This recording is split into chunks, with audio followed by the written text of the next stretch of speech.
nangyari, boss?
Let us all welcome our candidate number 1 from Barangay Colorado.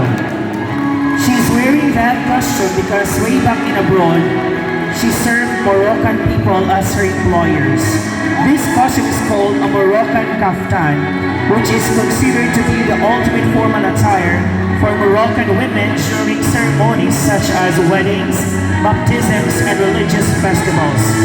Moroccan stylists have modernized the traditional kaftan by adapting it to the particularities of the current era. The Moroccan kaftan has gained popularity after being introduced by major clothing lines and stylists through prestigious fashion shows such as the Oriental Fashion Show during Fashion Week around the world, as well as the promotion work of Moroccan magazines like Family Maroc. The kaftan has become a masterpiece for Moroccan city dwellers, carved from beautiful materials imported from Europe and worn by dignitaries and the notables of the great Moroccan cities. Ladies and gentlemen, candidate number 1 from Colorado.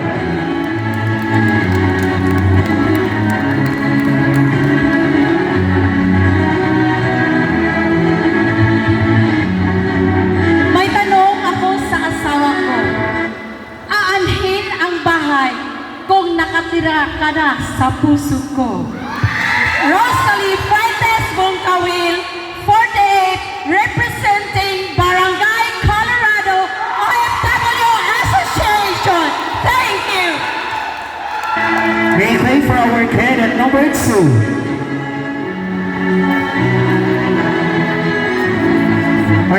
number 2 is representing Barangay Mahayahay. Siya ay may 4 na anak, dala ng kahirapan sa buhay, naisipan niyang mag-ibang bansa. Taong 2012, unang nag-ibang bansa sa bansang Kuwait bilang kasambahay sa loob ng 1 taon. Uwi, kaya naisipang muling mag-ibang bansa.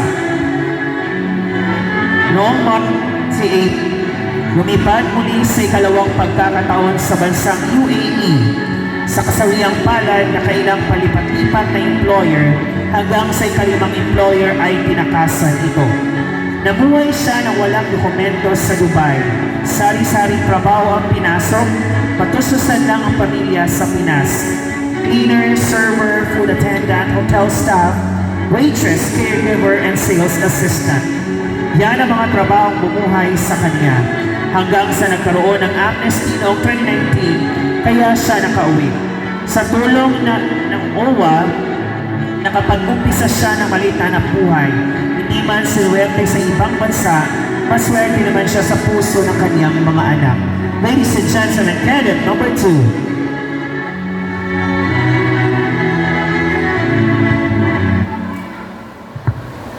Maayong mundo, Tigos!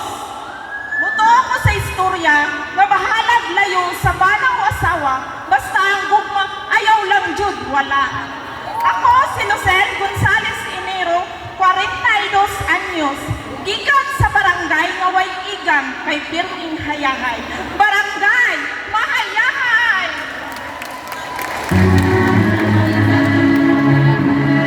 Moving on with our candidate number 3.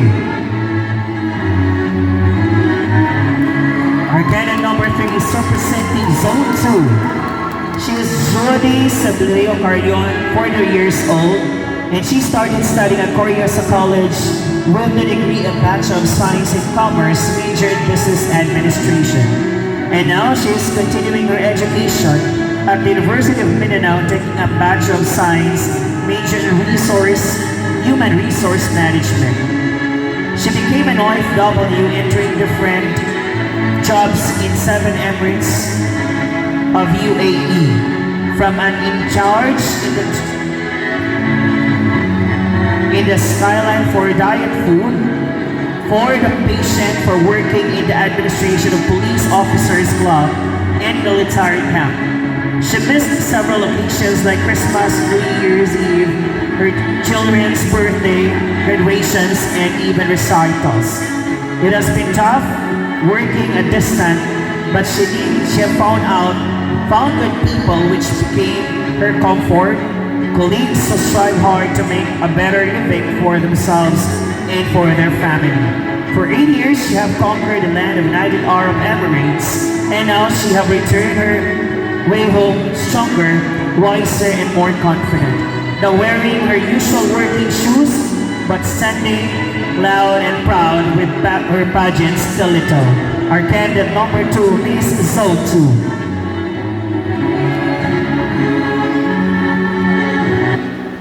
Mabuhay! I am Jody Clarion, 42, and I believe that no man is an island. Representing my beautiful barangay, Sonados!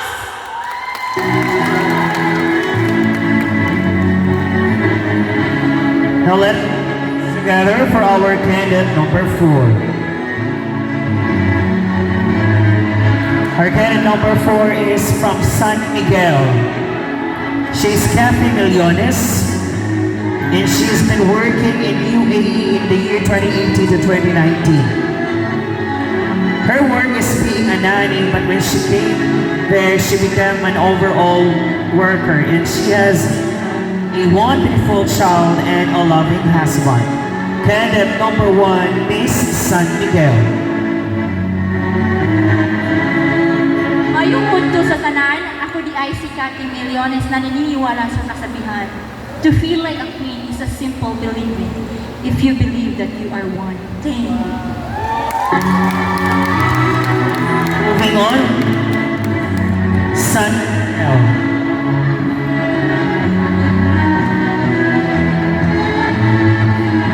Presenting the Mr. OFW candidate of Barangay San Miguel is Ryan Galvez Salao. He was an OFW in Jifuken, Japan for 3 years as electronic machinery and apparatus assembler in Hitachi Plasma TV on years 27 to 2010. He is a man who values God, family, hard work, and education. His earnings as an OFW enabled him to pay a certain amount of debts, start a small business, and solely finance his wedding. He is now married and have 2 sons and a coming 3rd baby with his wife Joyce Parales Salao, CPA, Titico City Budget Officer, and OIC Ledipo. He is the owner of Salao Accounting Network located at Rojas Extension, Tigos City. He also owns Mayo 5 Agri Products Trading located at Nebraga Subdivision, Bansalan, and the Chief Executive Officer of R2J2 Corporation. Affiliation-wise, he is the coordinator of the Youth for Christ Coordinator, Digos Chapter as Couples for Christ. He is the treasurer of Digos Market Vendors Multipurpose Cooperative. He advocates financial literacy among the OFWs to enable each one's needs and family's financial goals to meet. He believes that learning is a lifelong process. Therefore, enjoy life and learn whenever, wherever to make life worthwhile. Let us all welcome Mr. Ryan Salao of San Miguel OFW Association. Konnichiwa, minasan. I am Ryan, factory worker from Japan. Naday ko'y hukot sa akong asawa, ang tugnana ba siya? Joy! Pangalan pa lang nimo, ikilig na ko. Samot na ron nga parehas ng apelyido. Ryan Salao representing sa lugar ng mga tao, gusto mo inom og beer, San Miguel! Let us all welcome our Miss OFW number 5 from Google.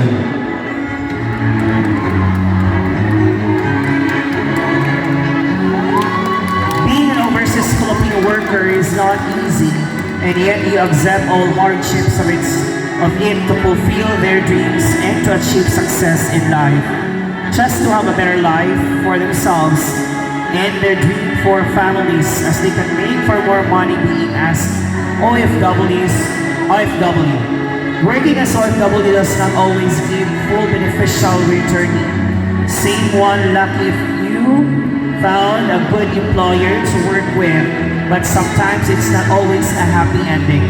Some even get high compensation jobs. Some do not.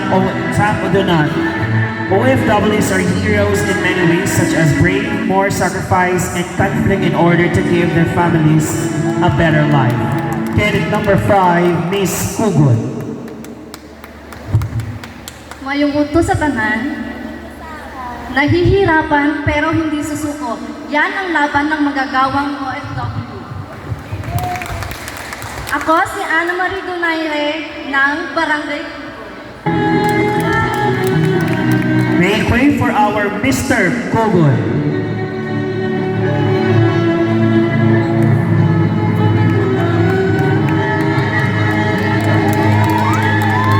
He is a former bank manager for almost 15 years. After availing his early retirement, once he applied a planning manager for a high-rise construction company in Thailand, and unfortunately he ended his visiting visa since he permitted to stay in Thailand for a period not exceeding 30 days. His wife Ethel is also an OFW in Saudi Arabia for 13 years and planning again for to return for another contract. Mike also worked at Wellbeing Builders as finance and liaison officer and currently work at Raydan Builders. Our candidate number 5, Mr. Kugon Michael Vincent Zozobrado. I believe when you're faithful to your mission and faithful to your work, God will find a way to repay you. It doesn't happen right away, doesn't happen all the time. Wait and God will provide. I am Michael Vincent Sobrado at your service. Tatak, Barangay Kugon.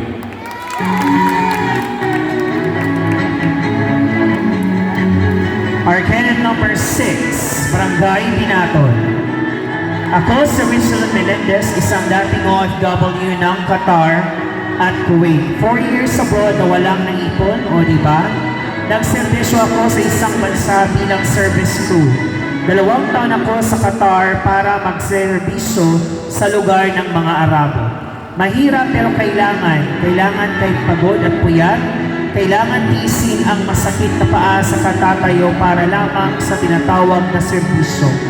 Kailangan nakangiti kahit may problema. Kailangan tanggapin kapag nagkamali, kaya ang sabi ko, laban lang, walang urungan. Sa pagharap mo sa isang guest, kailangan hospitable ka. Kailangan sila ang nasusunod. Kailangan na parang niligawan ang bawat customer mo. Nasa likod ka, nakatayo, naghihintay sa susunod nilang order. Nakatayo, nanood habang sila ay kumakain, parang kang estatwa. Akala mo ba parang Filipino sila kumain? Hindi.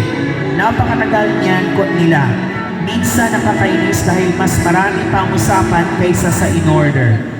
Hirap din ang tulad naming service crew. Sa trabaho, sobrang pagod din kami. Yes, pagod din kami kakaisip about sa sahod namin. Kaya kailangan rarakit sa mga umaga para madagdagan ang padala sa pamilya. Akala nila masarap ang buhay ko. Hindi, dahil bawat oras kailangan may halaga. Pagkakamali or nabasag, babayaran din namin kaltas sa sahod. Pag mali ang order, kaltas sa sahod. Kami pa ang gagastos sa aming personal needs. Kaya hindi rin madali ang aming buhay service crew. Masarap pakinggan being service crew pero mahirap din pala lalo na sa ibang lahing ka ng servisyo. At pwede kang bastusin, pwede kang insultuhin, kaya kahit anong mangyari, kinakaya ko pa rin. Kaya minsan naisip ko ang sarap ng umuwi pero di pa pwede. Dahil may pamilyang naghintay sa'yo, sa iyong padala. Ito kasi ang tinatahak namin sa abroad, kaya dapat lumaban. Kailangan magdasal at magpakumbaba. Dahil marami kang kalaban, pwede kang pag-initan kahit na pareho kayong Pilipino. Umuwi ako ng Pilipinas at nag-asawa. Pero ganun pa rin, walang ipon, bumalik ako sa ibang bansa at iniwan ang pamilya. At nanapadpad ako sa Kuwait dahil yan ang gustuhan ng asawa ko para magtapos ng pag-aaral niya. At naranasan ko rin ang bilang kasambahay ng Arabo. Nakala ko madali, tagalinis, tagaluto, tagalaba at iba pa. Masalo-halo ang emotion dahil malayo ka sa pamilya. Pero ang nagpapalakas sa aking puso ay ang pagdarasal at laging isip ang anak. Isa lang masasabi ko sa tulad kong OFW, lalaban tayo sa hamon ng buhay, never give up. Enjoy lang, huwag idibdib ang problema. Tuloy ang buhay habang buhay. Candidate number 6, Miss Binaton. Walang salitang pagod na ako sa isang magulang na OFW. Basta't kinabukasan ng anak, lahat kinakaya, gaano man kami. Ladies and gentlemen, good afternoon. Salamu alaikum, matigar mapon. I am Richelyn Melendez, representing Barangay Binaton OFW and Family Association. Thank you! Next up, we have Miss Dawis.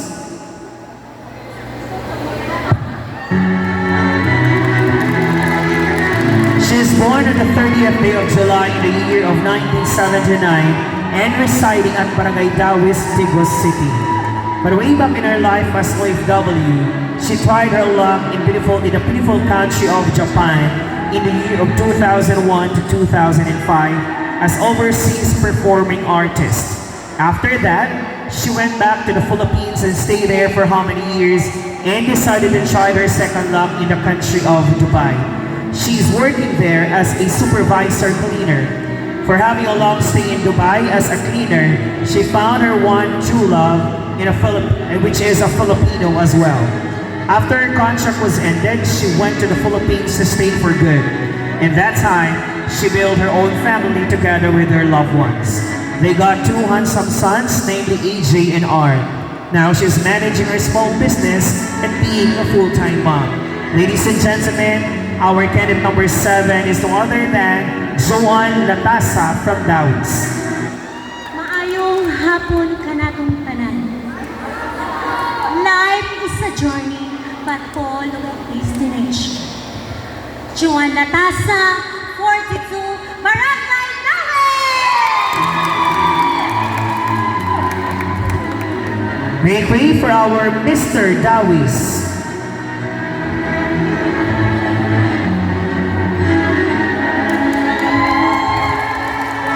Reynaldo Lubong was born on September 11, 1984, and he is from Nueva Vizcaya. When he finished his vocational course, he pursued his dream to go abroad. He went to Dubai in the year 2009 to 2012 as a cleaner in Total Care Company. When he went back to the Philippines, he built his own family to have a wife and loving children. After that, he went back to abroad, but not in Dubai, but in the country of Qatar in the year 2014 to 2017 in the Eastwood Company as car wash boy. After his contract, he went back to the Philippines to stay for good. He stayed for his family here in Tigo City, and now he is working as a security guard at night and a tricycle driver at daytime. What a responsible father he is, no other than from Barangay Dawis, Reynaldo Lubong.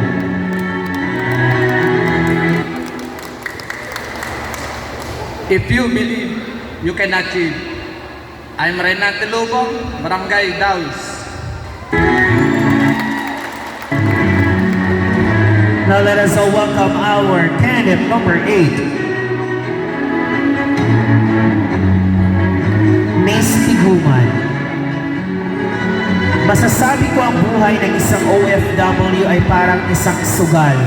Kailangan marunong kang makipaglaro sa bawat galaw at hakbang ay may alas kang mapangahawakan upang magtagumpay. Bilang isang ina, mahirap sa akin iwanan ang aking mga anak dahil sa kahirapan sa buhay na desisyon ako ng ibang bansa para mabayaran ko ang lupa na kinatatayuan ng aming bahay. Hindi madali ang buhay ng isang OFW.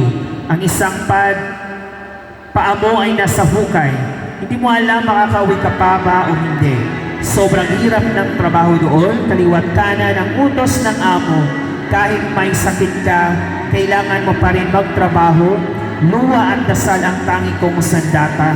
Sa bawat oras, araw, taon ang dumaan, kailangang labanan mo ang pangulila sa pamilya. Naging matatag ako hanggang sa nakauwi ako ng Pilipinas. Natapos ko ang higit sa 2 taon na kontrata. At ito ako ngayon, nakatayo sa inyong harapan, palaban at lumalaban bilang isang Miss OFW ng Barangay Tiguman. Good afternoon, everyone. Let I say, gamay man ko sa inyong tanaw, apan taas kog paglantaw. My name is Bainin Watin, OFW.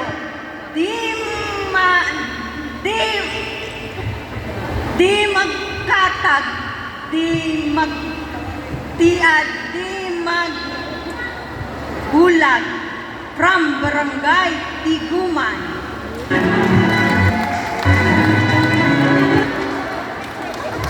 Next up, let us all welcome Barangay 3 de Mayo.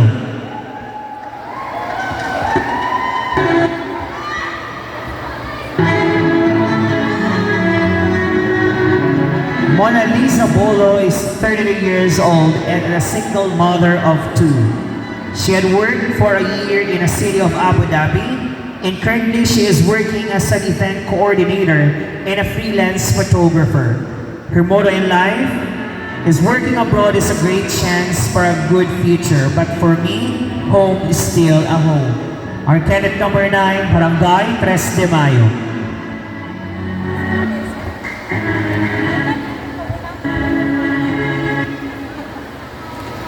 Working abroad is an opportunity for a great future. Taking chances to give a better life for our family. Though it's great to work abroad, for me, home is still home. Good afternoon, everyone. My name is Mona Lisa Bolo, 33 years old, a single mother of two. Proud to represent Barangay Trastimayo.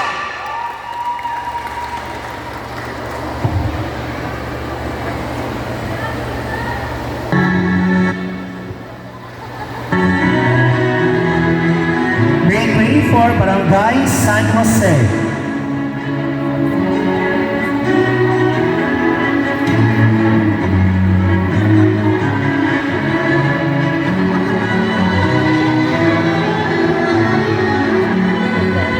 Hindi dapat laging nagmamadali dahil lahat ay may tamang panahon. Ang mga bagay na madali makuha ay ang mga bagay na madali rin mawala. Aileen Pempeña Rama, 38 years old, may asawa at mga anak, isang babae at 2 lalaki. Last 2014, pumunta ako sa ibang bansa, doon sa bansang Kuwait para sana makaahon konti sa kahirapan. Pero sa kasamang palad, nagkaroon ako ng malubhang sakit dahil sa sobrang trabaho na dinanas ko doon. Nagkaroon ako ng sakit na multiple cysts sa ovary at na-confine ako ng 2 linggo at naisipan kong umuwi dito sa Pilipinas. Buti na lang at pumayag ang amo kong lalaki na umuwi. At dito ako naoperahan sa awa naman ng Panginoon na pabuti ang kalagayan ko dahil sa dasal, suporta ng pamilya ko at mga kaibigan. At ngayon ako ay nagtatrabaho bilang isang lady guard sa PhilHealth. Dito na ako nagtrabaho at kapiling ko pa ang mga mahal ko sa buhay. Ako si Aileen Pempeña Rama, representative of OFW from Barangay San Jose, Digos City.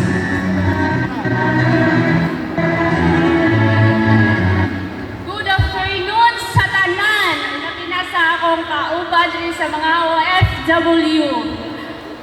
Hindi sa taas ng edukasyon masusukat ang pagkatao. Kung marunong kag promispito, daig mo pa ang isang edukado. I'm representative from Barangay San Jose. Mabuhay! Now let us all welcome our Miss San Agustin.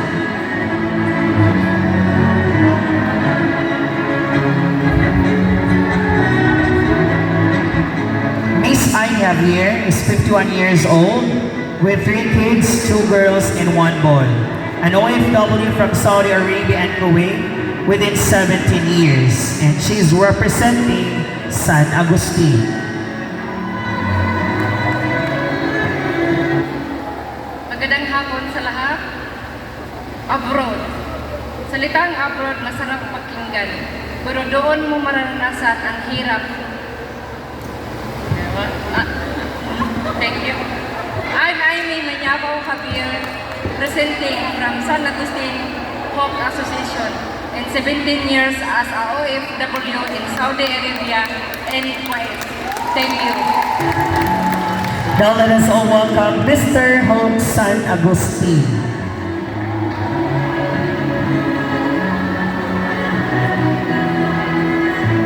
Mr. Arnold Avines was an OFW from Kuwait.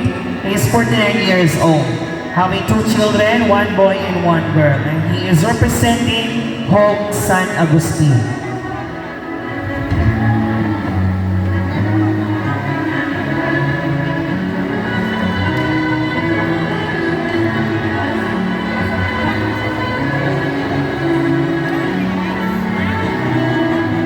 Hapon sa tanan, buhay ako.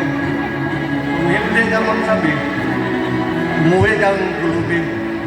I'm Arnold Havines, representing in Home Association from San Agustin. Thank you. Once again, ladies and gentlemen, let us all welcome our candidates for the Mr. and Miss OFW 2022.